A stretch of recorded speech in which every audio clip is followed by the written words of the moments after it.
x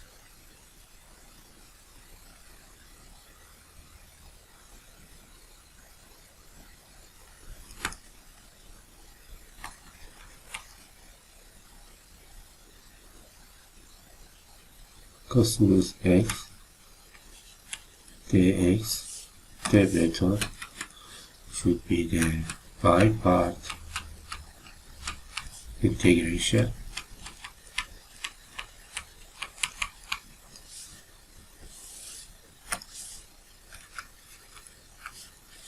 we should eliminate the power of the linear function here u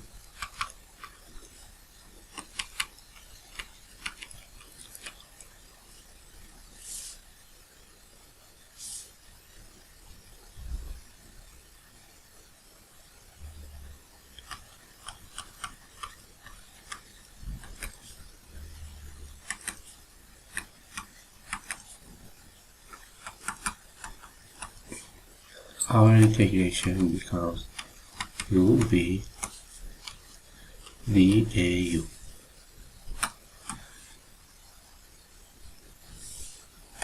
So we have this relation u v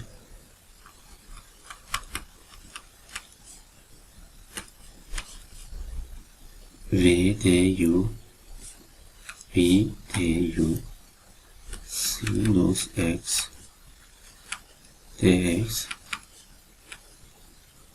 x sinus x and plus cosinus x plus c. If we want to check the result, we can make an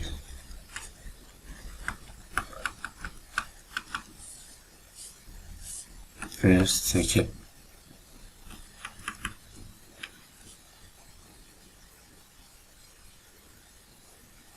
sinus x plus x minus sinus x, which equals to x cosinus x. Our answer is true.